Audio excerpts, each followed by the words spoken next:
Hi class, welcome all of you in आलू दूसरा classes. तो चलो आज हम देखते हैं आगे। देखो, रदरफोर्ड की और मैक्सवेल की थ्योरी हम देख चुके थे अकॉर्डिंग एटॉमिक मॉडल। तो आज हम देखते हैं नील्स बोहर्स एटॉमिक मॉडल। ठीक है।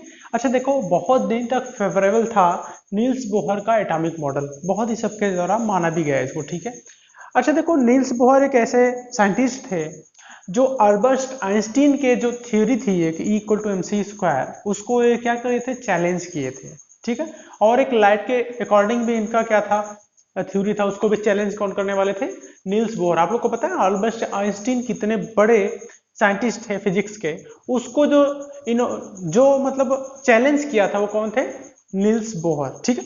तो नील्स बोहर का हम देखते हैं एटॉमिक मॉडल। अच्छा, मेरे एक वीडियो में मैंने बोल दिया था कि जो क्रूड ऑयल के बारे में बताया था कि 1 बैरल जो होता है, 1 बैरल, ठीक है, वो 56 लीटर बोला था। सॉरी, वो मुझसे गलती हो गई थी। तो वो होता है 156 ऑफ लीटर्स। एक बैरल में 156 लीटर्स होता है। ठीक है। तो देखो, मैं भी कहीं ना कहीं से इंफॉर्मेशन लेता हूं, तो कहीं कहीं हो सकता है गलत लिखा था, मैं उसको ही आप लोग को बता दिया था, तो इसके लिए सॉरी। तो 1 बैरल में होता है 156 ऑफ लीटर्स। ठीक है। चलो, तो आगे देखते हैं नील्स बोहर का जो एटॉमिक मॉडल है वो किस तरह से है, क्या है। देखो, अब क्या बताया इन्होंने। देखो, जो रदरफोर्ड का था सिद्धांत है, वो क्या बताए थे कि एक मतलब एटम के बीच में एक सेंटर में क्या होता है, एक पॉजिटिव चार्ज होता है ना, जो अल्फा पार्टिकल को रिफ्लेक्ट कर दे रहा था, वापस भेज दे रहा था।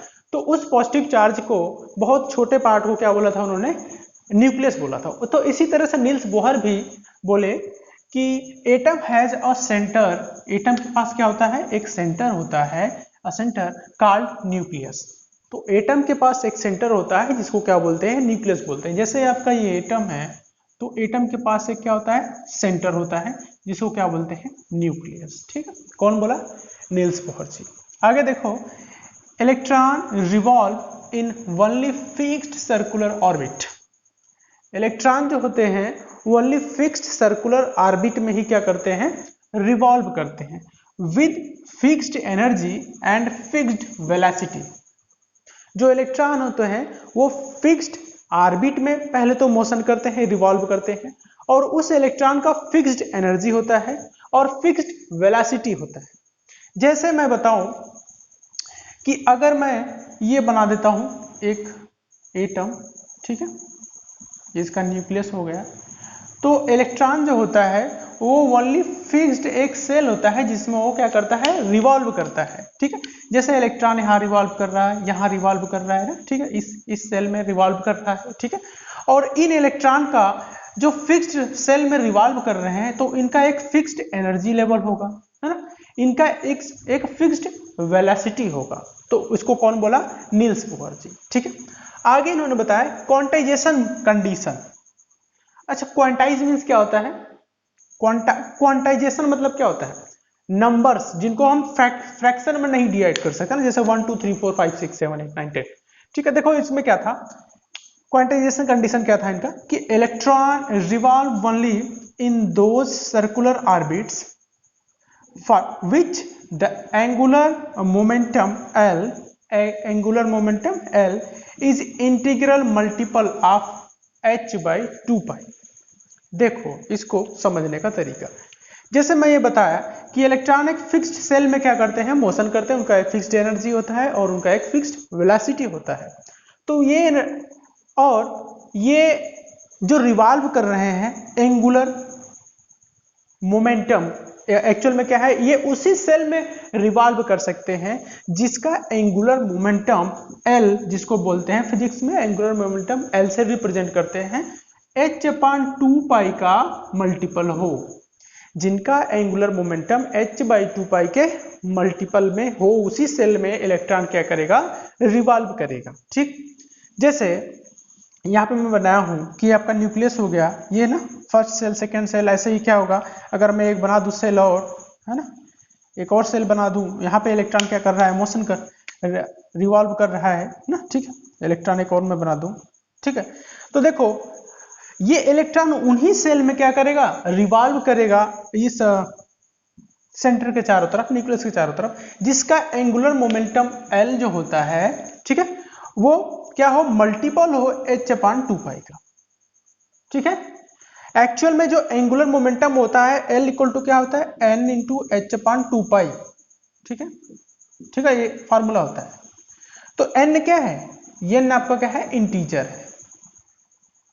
मतलब n का नंबर आप 1/2, 1/3, 1/4 नहीं कर सकते। ठीक है, फ्रैक्शन नहीं होना चाहिए, इंटीजर से मतलब 1 2 3 4। ये क्या है, n एक्चुअल में क्या है, सेल नंबर है, सेल नंबर। तो सेल नंबर हमेशा क्या रहेगा, इंटीजर रहेगा, फ्रैक्शन में तो रहेगा नहीं। तो L इलेक्ट्रॉन उसी में रिवॉल्व करेगा जहां पे n की वैल्यू 1 2 3 4 5 6 7 8 9 10 हो, और उसका एंगुलर मोमेंटम मल्टीपल किसका हो, h/2π का। जैसे हम यहां में लिखा हूं कि क्या है, L equal to n into h/2π। अगर कोई इलेक्ट्रॉन है जो पहले सेल में क्या कर रहा है, रिवॉल्व कर रहा है, तो उसका एंगुलर मोमेंटम क्या होगा, L 1 इंटू h/2π। समझ रहे हो ना आप लोग। तो इस तरह से कि यहाँ L equal to n into h/2π है, तो n की वैल्यू क्या है यहाँ पे, इंटीजर्स, या इसको क्या बोलते हैं, सेल नंबर। और इन सेल का वैल्यू क्या हो सकता है, 1 2 3 4 5 6 जो भी है, और या तो बोलते हैं उसको KLMN। ठीक, देखो समझ गए ये सब चीजें। देखो अगर फर्स्ट सेल में कोई इलेक्ट्रॉन रिवॉल्व कर रहा है तो उसका एंगुलर मोमेंटम क्या होगा, h/2π। अरे 1 इंटू h/2π तो या h/2π। दूसरे में है तो, दूसरे में अगर दूसरे में कोई मोशन कर रहा है तो 2, अरे भाई n इंटू h/2π है, तो n की वैल्यू यहाँ पे क्या हो गया, 2 हो गया, 2, तो 2 इंटू h/2π। तीसरे में कर रहा है तो इसका एंगुलर मोमेंटम क्या हो जाएगा, 3 इंटू h/2π।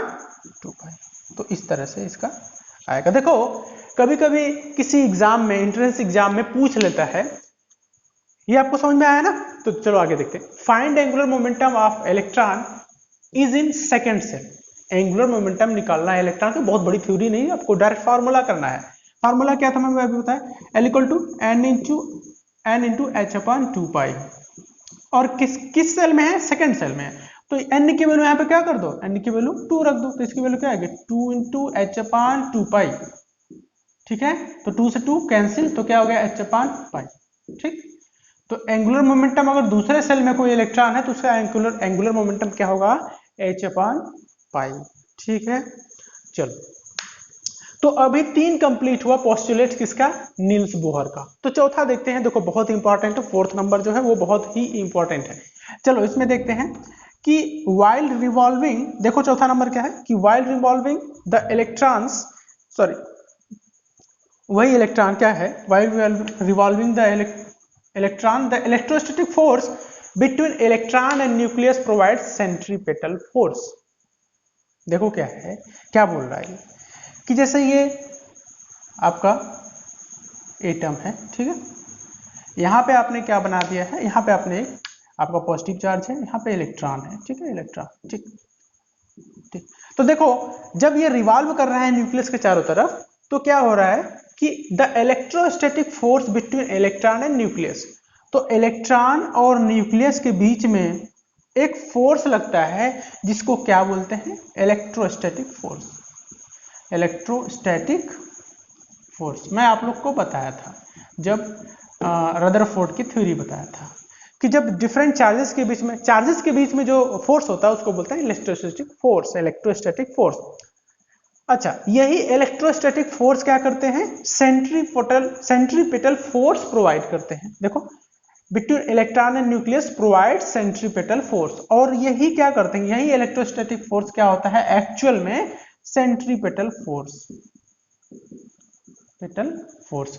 अब देखो इसी चीज का मैं आप लोग को डेरिवेशन करके एक नया फार्मूला बताऊंगा, इलेक्ट्रॉन की वेलोसिटी कैसे निकालेंगे। इलेक्ट्रॉन अगर किसी सेल में है तो उसकी वेलोसिटी कितनी होनी चाहिए, मैं बताया था ना कि किसी फिक्स्ड सेल में है तो उसका फिक्स्ड एनर्जी और फिक्स्ड वेलोसिटी होगी ना। अगर जैसे पहले सेल में तो उसकी वेलोसिटी क्या होगी, उसकी एनर्जी क्या होगी, है ना, उसका रेडियस क्या होगा। तो इस तरह से इसी डेरिवेशन से, इसी थ्योरी को यूज करके electrostatic force equal to centripetal force. Actual में सेंट्रीपेटल फोर्स कहां से आया कि जब दो चार्ज के बीच में इलेक्ट्रोस्टैटिक फोर्स जनरेट हुआ तो उसके कारण क्या हुआ, सेंट्रीपेटल फोर्स आया। आपस में दोनों क्या है, इक्वल है। तो इसी को आगे देखते हैं, ठीक है।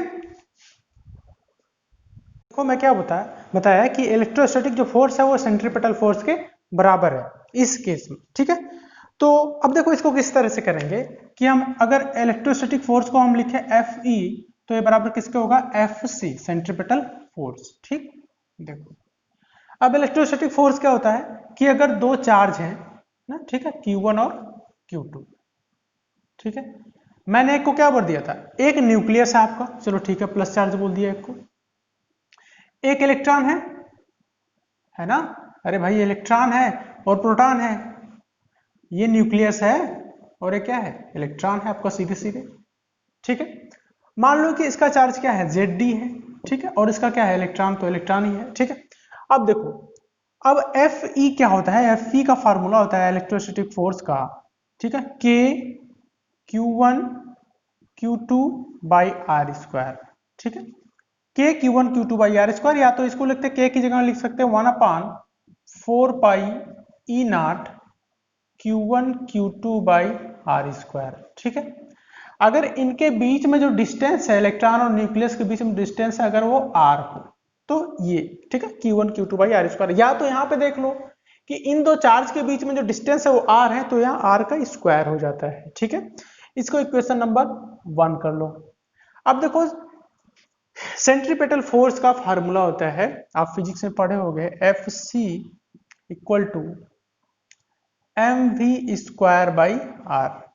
ठीक है, अरे भाई आप लोग 7th 8th में पढ़े होंगे कि इस तरह से है ना, इसके चारों तरफ कोई इस तरह से घूम रहा है ना, कोई एक ऑब्जेक्ट है जो घूम रहा है, तो यहाँ पे जो सेंट्रीपिटल फोर्स का फार्मूला निकलता था, तो आता था क्या, mv स्क्वायर बाई आर। ठीक है, mv स्क्वायर बाई आर, ये सेंट्रीपिटल फोर्स, इसको इक्वेशन नंबर 2 मान लो। लेकिन क्या है हमें कि इस केस में, है ना, इलेक्ट्रॉन के केस में, इलेक्ट्रॉन और न्यूक्लियस के केस में Fe इक्वल टू Fc, तो फर्स्ट और सेकंड क्या हो जाएगा, इक्वल हो गया, मतलब क्या हो गया आपका कि K Q1, सॉरी आप पूरा फार्मूला लिखो तभी तो फार्मूला कुछ आएगा, रिजल्ट होगा 1/4 पाई E नॉट, अब Q1 Q2, चलो ठीक है, Q1 और Q2 upon R square equal to क्या लिख सकते हैं, mv स्क्वायर बाई आर। देखो एक चीज है, यहाँ पे Q1 और Q2 की वैल्यू रख दो, देखो Q1 मैं क्या बोला हूँ, Q1 इक्वल टू क्या है, यहाँ पे Q1 इक्वल टू Zd है जो भाई न्यूक्लियस है, और Q2 इक्वल टू क्या है, इलेक्ट्रॉन है, तो इसका इलेक्ट्रॉन का चार्ज इलेक्ट्रॉन ही रहने दो। तो यहाँ पे क्या हो जाएगा, देखो 1/, ये further 1/4 pi E not, Q1 क्या है Zd और इलेक्ट्रॉन क्या है, Q2 क्या है E upon R square equal to mv का स्क्वायर अपान आर। देखो r से r कैंसिल हो गए। ठीक है, अब देखो ये बस आपका एक फार्मूला है, इसी से बहुत सारे फार्मूले आपके डिराइव होंगे, 1/4 pi E not ZEE R upon R equal to mv square.